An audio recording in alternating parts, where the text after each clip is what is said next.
በስመ አብ ወወልድ ወመንፈስ ቅዱስ አሐዱ አምላክ አሜን።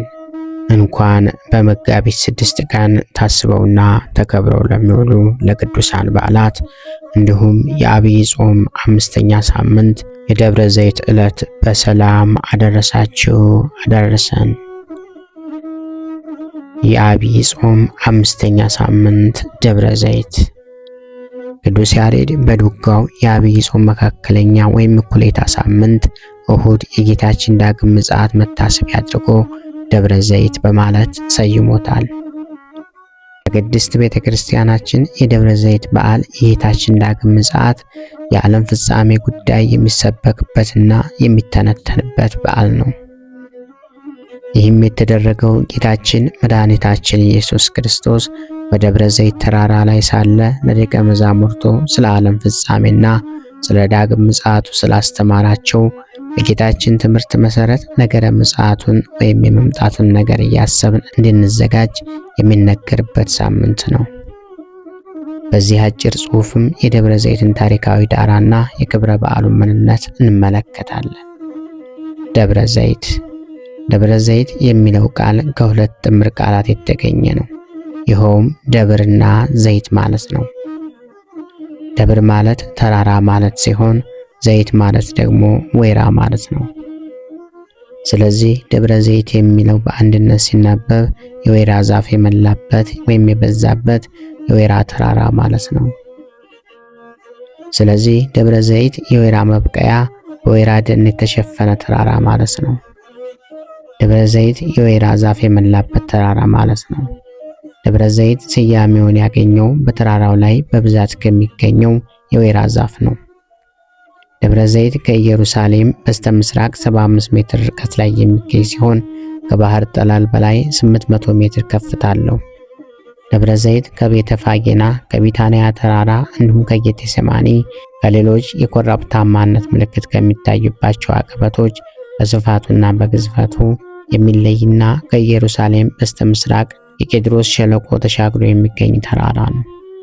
ዳዊትም ተከናንቦ ያለ ጫማ እያለቀሰ ወደ ደብረ ዘይት አቀበት ወጣ እንዲል ሁለተኛ ሳሙኤል ምዕራፍ 15 ከቁጥር 30 በመጽሐፍ ቅዱስ እንደተጠቀሰው ጌታችን አምላካችን መድኃኒታችን ኢየሱስ ክርስቶስ ሥራ ከሰራባቸው ቅዱሳን መካናት አንዱ ነው። ታላላቅ ምስጢር የተከናወነበት፣ ለደቀ መዛሙርቱ ትምህርት የሰጠበት፣ ስለ ምስጢረ ምጽአቱ ያስተማረበት፣ ያረገበትና ዳግመኛ ለፍርድ የሚመጣበት በኢየሩሳሌም የሚገኝ ተራራ ነው።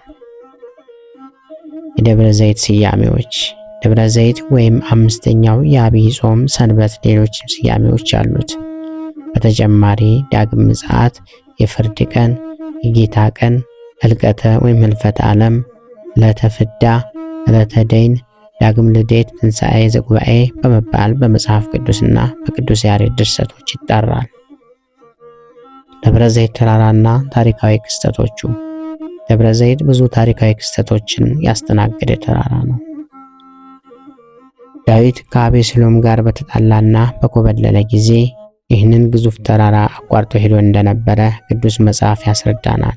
ሁለተኛ ሳሙኤል ምዕራፍ 15 ከቁጥር 30 መድኃኔ ዓለም ክርስቶስም አዳምን ከነልጆቹ ሊታደግና ለዓለም ቤዛ ሊሆን ወደዚህ ዓለም በመጣ ጊዜ ቀን ቀን ሲያስተምር ውሎ ማታ የሚያድረው በደብረ ዘይት ተራራ በሚገኘው ዋሻ ነበር። ዕለት ዕለትም በመቅደስ ያስተምር ነበር። ሌሊት ግን ደብረ ዘይት ወደምትባል ተራራ ወጥቶ ያድር ነበር። በሉቃስ ወንጌል ምዕራፍ 21 ከቁጥር 37 በዕለተ ሆሳዕናም ከኢየሩሳሌም ሲወጣ የገባው ወደ ደብረ ዘይት ተራራ ነው። ማርቆስ ወንጌል ምዕራፍ 11 ከቁጥር 1 የአብ የባህሪ ልጅ የሆነው ኢየሱስ ክርስቶስ በአይሁድ እጅ ተይዞ ወደ ፍርድ አደባባይ ያመራውም ደብረ ዘይት ግርጌ ስር የሚገኘው የጸሎት ስፍራው ጌቴሴማኒ ጸሎትን ከፈጸመ በኋላ ነው። በማቴዎስ ወንጌል ምዕራፍ 26 ከቁጥር 30 በዚህ ዓለም አገልግሎት ፈጽሞ ለሰው ልጅ ክብርና ነፃነት ካጎናጸፈው በኋላ ያረገውም በዚሁ በደብረ ዘይት ተራራ ነው። በሉቃስ ወንጌል ምዕራፍ 24 ከቁጥር 51 ከሁሉ በላይ ግን አዳምና ዕፃ ካወጣውና ወደ ቀደመ ክብሩ መልሶ ካረገ በኋላ ስለ ኢየሩሳሌም መፍረስና ስለ ዳግም ምጽአት ወይም ነገረ ምጽአት ያስተማረው በዚሁ ተራራ ላይ ነው።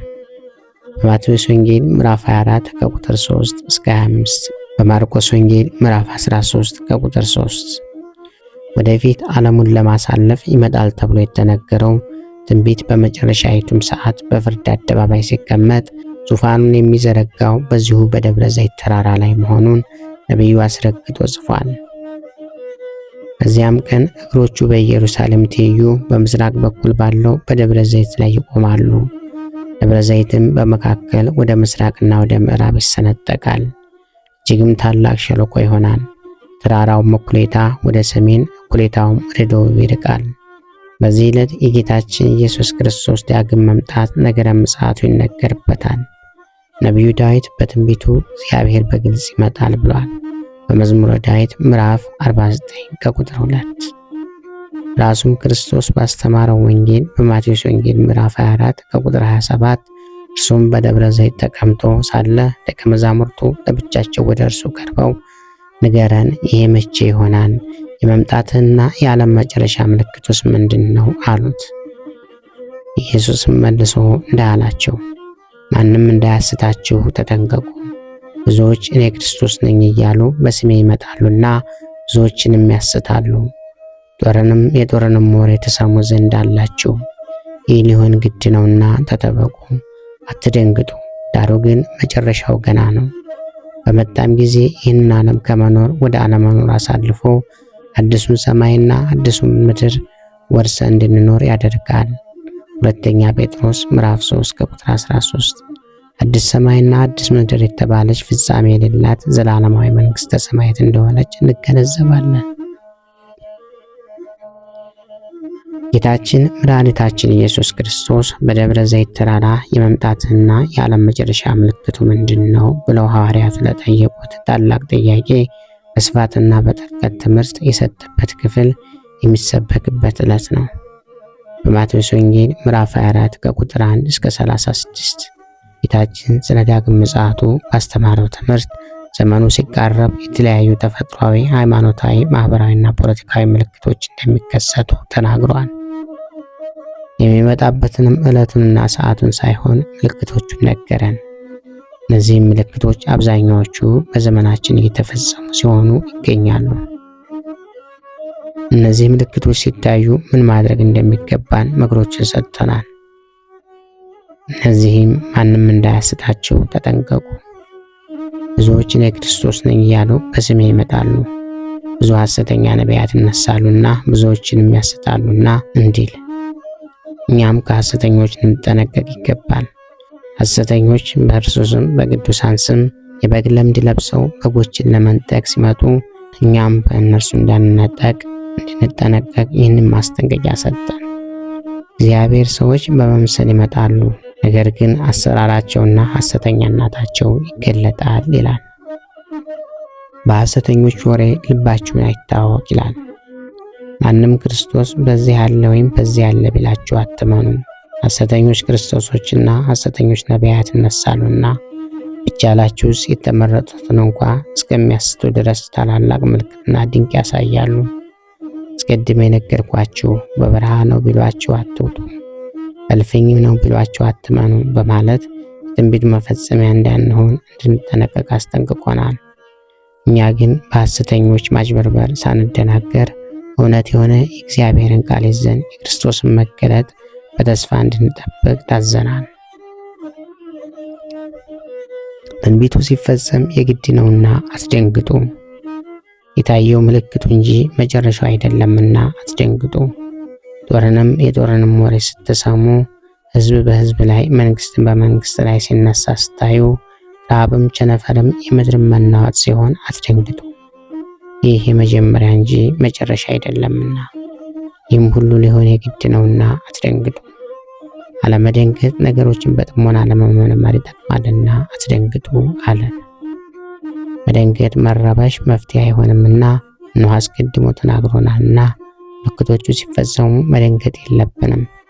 ይልቁንስ እንደ ደጋግ አባቶቻችንና እናቶቻችን አቅማችንን አድርገን እንደ በጎ አገልጋይ በጌታ ምጽአት ለመመስገን ክብርን ለማግኘት እንትጋ። የጥፋት ርኩሰት በተቀደሰው ስፍራ ስታዩ ቀኑ እንደቀረበ አስተውሉ። ምልክቶቹ ሲታዩ ጊዜው እንደደረሰ አስተውሉ። ምሳሌውንም ከበለስ ተማሩ። ጫፏ ሲለሰልስ ቅጠሏም ሲያቆጠቁጥ ያን ጊዜ በጋ እንደቀረበ ታውቃላችሁ።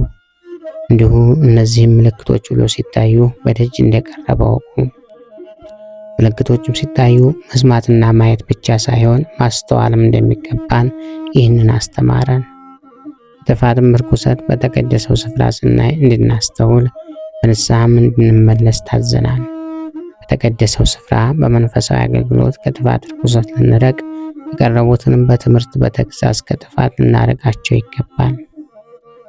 እስከ መጨረሻ የጸና ይድናል። ለመከራ አሳልፈው ሲሰጧችሁ፣ ሲገድሏችሁ፣ ስለ ስሜም የተጠላችሁ ስትሆኑ በእምነታችሁ ጽኑ። ብዙዎች ሲሰናከሉ፣ እርስ በርሳቸው አሳልፈው ሲሰጣጡ፣ ከአመፃም ብዛት የተነሳ ፍቅር ስትቀዘቅዝ በእምነታችሁ ጽኑ። ሐዋርያው ቅዱስ ጳውሎስም በጊዜውም ያለ ጊዜውም ጽና ያለው ለዚህ ነው። ሁለተኛ ጢሞቴዎስ ምዕራፍ 4 ከቁጥር 2። በዚህ ወቅት መከራን መታገስ አስፈላጊ ሆኖ ሲገኝ መስዋዕትነትን በመክፈል ጽናትን ማረጋገጥ ይገባል። ሽሽታችሁ በክረምት ወይም በሰንበት እንዳይሆን ጸልዩ። ክረምት የቡቃያ እንጂ የፍሬ ዘመን አይደለምና በሃይማኖት ብቻ ሳላችሁ ምግባርን ሳትሰሩ ሞት እንዳይታዘዝባችሁ ጸልዩ። ሰንበትም ዕለት ዕረፍት ናትና በዕረፍታችሁ ሳላችሁ ሞት እንዳይታዘዝባችሁ ጸልዩ። በሃይማኖት ሳላችሁ ምግባር ሳይኖራችሁ ብትወሰዱ መጨረሻችሁ መከራ ይሆናልና ጸልዩ። ክረምትና ሰንበት ለሽሽት አይመችም፣ መንገድና አቅጣጫ የሚያሳይ የለምና። መንፈሳዊ ምግባራትን መስራት የማናችልበት ጊዜ ሳይመጣ በጉብዝናችን ወራት እምነታችን አጽንተን ተጠብቀን በጎ ምግባራትን ሰርተን ጌታችን ሲገለጽ በምግባራቸው ከሚያመሰግናቸው ቅዱሳን ጋር ለመቆም እንተጋ ያስፈልጋል። የሰው ልጅ በማይታሰቡት ሰዓት ይመጣልና ተዘጋጅታችሁ ኑሩ። ጌታችን መድኃኒታችን ኢየሱስ ክርስቶስ ለቤዛ ዓለምና ለአርአያነት በተገለጠ ጊዜ አመጣጡ በአጭር ቁመትና በጠባብ ደረጃ ተወስኖ በትህትና ነበር። ዳግመኛ የሚመጣው ግን በግርማ መለኮት በክበበ ትስብእት ነው። ስለዚህ የሰው ልጅ በማታስቡት ሰዓት ይመጣልና ተዘጋጅታችሁ ኑሩ ብሎ አስተማረን። ያችን ቀን ከእርሱ በቀር የሚያውቃት የለም። በኖህ ዘመን እንደነበረው የእነርሱን መምጣት እንደዚያ ይሆናል። ባለቤት ከሌሊቱ በየትኛውም ክፍል ሌላ እንደሚመጣ ቢያውቅ ኑሮ በነቃና ቤቱን በጠበቀ፣ ቤቱንም ሊቆፈር ባልተወው ነበር። ስለዚህ እናንተ ደግሞ ተዘጋጅታችሁ ኑሩ። ሰው ልጅ በማታስቡት ሰዓት ይመጣልና ይህ ቀን ስለማይታወቅ ሁልጊዜ በንስሐና በሥጋው ደግሞ ተዘጋጅተን ልንኖር ይገባል። ከላይ የተገለጹት ማስረጃዎች የሚያመለክቱት የደብረ ዘይትን ተራራ ምንነትና ደብረ ዘይት ተራራ ላይ የተከናወኑትን ተግባራት ወደፊትም ልዑል እግዚአብሔር በግርማ መንግስቱ ለፍርድ በሚመጣበት ወቅት ዙፋኑን የሚዘረጋው በዚሁ ቅዱስ ተራራ ላይ መሆኑ ዳግም ምጽአቱን ምስጢር የሚገልጥባት መሆኑን የሚያጠይቅ ነው። በዓለ ደብረ ዘይት አከባበር በኢትዮጵያ ቤተክርስቲያን በኢትዮጵያ ኦርቶዶክስ ተዋሕዶ አብያተ ክርስቲያናት የዐቢይ ጾም እኩሌታ በሚውለው እሁድ አምስተኛው ሳምንት በሚውለው የደብረ ዘይት በዓል በደመቀ ሁኔታ ሲከበር ይኖራል። በዚህ ዕለት ማህሌቱ፣ ቅዳሴው፣ አገልግሎቱ ሁሉ ከዚሁ በዓል ጋር ተዛማጅነት ያለው የቅዱስ ያሬድ ድርሰት ነው። ደብረ ዘይት ተጽፎና ተተርጉሞ የማያልቅ ሰፊ ጥልቅና ምጡቅ ትምህርት የያዘ በዓል ነው። በዓሉ በቃለ እግዚአብሔር በትምህርት የሚታሰብ ከመሆኑ በተጨማሪ በምዕመኑ ዘንድ ጌታችን በዳግም ምጽአት የሚጠይቃቸውን የምግባር ጥያቄዎች ግምት ውስጥ ያስገቡ ስራዎችን ይሰራሉ።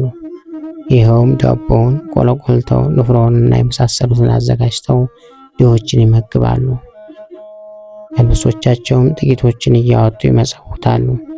በገጠሪቱ ኢትዮጵያ ይህ በዓል በሀብታሙም በድሃውም በትልቁም በትንሹም ዘንድ በበጎ ስራ በክርስቲያናዊ ስነ ምግባር ተከብሮና ታስቦ ይውላል። ሕዝበ ክርስቲያኑ ያለውን የሌለውን ቤት ያፈራውን ምግብ ይዞ ወደ ቤተ ክርስቲያን ይመጣና መንፈሳዊ አገልግሎት በኋላ አስቀድሞ ድሆችን በመጎብኘት በመመገብና በማጽናናት ከድሆች የተረፈውን እርስ በርስ በመገባበዝ ተጣላ በማስታረቅ በቅጽረ ቤተ ክርስቲያን ከዋርካውና ከጽዱ ስር አርፎ ይውላል። ይህ ሁሉ ምጽአቱን በተግባር የማሰብ አከባበር ነው። በሀገራችን አዲስ አበባ በስተ ምስራቅ አቅጣጫ በዚህ ስም የሚጠራ ቦታ ይገኛል። እንደ ማጠቃለያ ደብረ ዘይት ጌታችን መድኃኒታችን ኢየሱስ ክርስቶስ ያዘወተረበት ከመሆኑ በላይ ስለ ምስጢረ ምጽአቱ ያስተማረበት ያረገበትና ዳግመኛ የሚመጣበት በመሆኑ ቅዱስ ያሬድ በድጓው የዐቢይ ጾም መካከለኛ እሁድ የጌታ ዳግም ምጽአት መታሰቢያ አድርጎ ደብረ ዘይት በማለት ሰየመው። በጾመ ድጓውም በዚህ ዕለት የምጽአቱን ቃለ እግዚአብሔር ሰራ።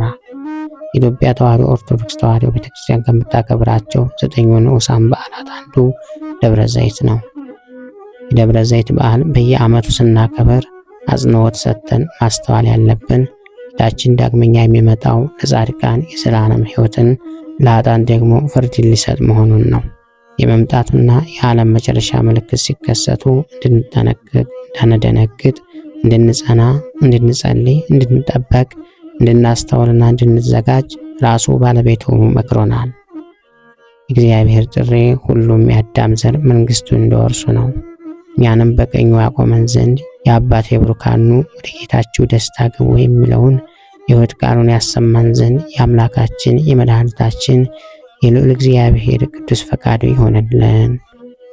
ክብር ምስጋና ይሁን አንድ አምላክ ለሚሆን ለአብ ለወልድ ለመንፈስ ቅዱስ ስም እስከ ዘለዓለሙ አሜን። ወስብሐት ለእግዚአብሔር ወለወላዲቱ ድንግል ወለመስቀሉ ክቡር። ይቆየን።